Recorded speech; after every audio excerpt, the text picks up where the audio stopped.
बांदा चित्रकूट लोकसभा 48 से भारतीय जनता पार्टी के घोषित प्रत्याशी व वर्तमान सांसद आर.के. सिंह पटेल ने लाव लश्कर के साथ नामांकन करने बांदा जिला कलेक्ट्रेट पहुंचे, जहां अपना नामांकन करवाया। नामांकन के बाद पत्रकारों से बात करते हुए कहा कि इस बार केंद्र में 400 पार कर नरेंद्र मोदी के नेतृत्व में तीसरी बार सरकार बनेगी। वहीं बोला कि जो पिछले कार्यकाल में मुझसे कोई गलती हुई हो तो मैं मीडिया के माध्यम से सभी कार्यकर्ता व जनता से क्षमा चाहता हूं, माफी चाहता हूं। किसी को अगर फोन पर मैंने गलत बोला हो या किसी के कहने पर नहीं चला, किसी की बात नहीं मानी, तो मैं सभी से क्षमा चाहता हूं और मेरी गलती योगी और मोदी को न दी जाए, जिससे साफ साफ जाहिर हो रहा है कि भाजपा प्रत्याशी आर.के. सिंह पटेल को हार का डर सताने लगा है। वहीं नामांकन के बाद उत्तर प्रदेश के उप मुख्यमंत्री ब्रजेश पाठक हेलीकॉप्टर के द्वारा पहुंचे, जहां GIC ग्राउंड में नामांकन सभा को संबोधित किया और कहा कि यह लड़ाई धर्म और अधर्म की लड़ाई है, जिसमें आप सभी को लड़ना है और भारी बहुमत से भाजपा प्रत्याशी आर.के. सिंह पटेल को दोबारा जिताए और केंद्र में मोदी जी की सरकार बनवाई। वहीं इंडिया गठबंधन पर जमकर निशाना साधा।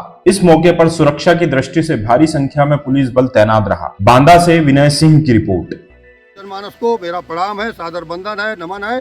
और फिर से इस बार मोदी जी को 400 से ज्यादा सीट करके आम जनमानस पूरे हिंदुस्तान का, पूरे देश का दे रहा है। उसमें से बांदा चित्रकूट की भी सीट से पिछली बार से 1.5 गुना वोट ज्यादा मिल करके इस बार प्रचंड बहुमत के साथ लोग यहाँ से फिर से कमल खिलाने का काम कर रहे हैं। पिछली बार गठबंधन था, हाथी साइकिल एक साथ थे, इस बार सब अलग थलग पड़े हैं और फिर से यहाँ से 1.5 गुना वोट, पिछली बार से 1.5 गुना वोट और 1.5 गुना से ज्यादा पिछली बार की यहाँ से जीत होगी। भारत माता की जय। आपने माफी मांगी है लोगों से, ऐसा क्या वजह? मैं अपने कार्यकर्ताओं से माफी फिर मांगता हूँ, आपके माध्यम से भी कह रहा हूँ। वजह क्या? जिंदगी में आर.के. पटेल इंसान है।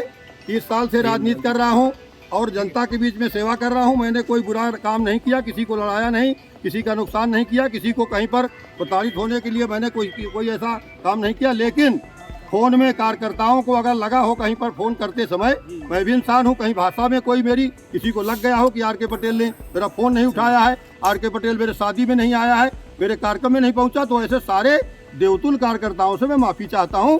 इस ऐसे छोटे छोटे मुद्दों को माफ करेंगे। मोदी जी की लड़ाई को लड़ करके फिर से प्रचंड बहुमत की सरकार बनाना है। इसलिए ऐसे तमाम देवतुल कार्यकर्ताओं से, आम जनमानस से भी, जिनके काम में हो सकता है ना आया हूँ, नुकसान तो नहीं किया, लेकिन अगर कहीं किसी के काम नहीं आया, किसी ने बुलाया है नहीं गया, किसी का कोई काम रह गया हो, ऐसे साथियों से पुनः मैं माफ़ी मांगता हूँ। पुनः आपके माध्यम से भी कहता हूँ कि इंसान हूँ मैं भी, और इंसान हो सकता है कहीं कमियाँ मेरी रह गई हों। मैं कोई भगवान तो हो नहीं, कमियाँ तो ढूंढेंगे तो बहुत मिल जाएंगी। तो इसलिए उन कमियों को अगर कोई हो मेरे अंदर, उन कमियों को के लिए मैं उनसे माफ़ी मांगता हूँ। उनको दूर करके आप लोग आइए मैदान में, भारत माता की जयकारा लगाइए। NTV टाइम, जनता की बात जनता के साथ।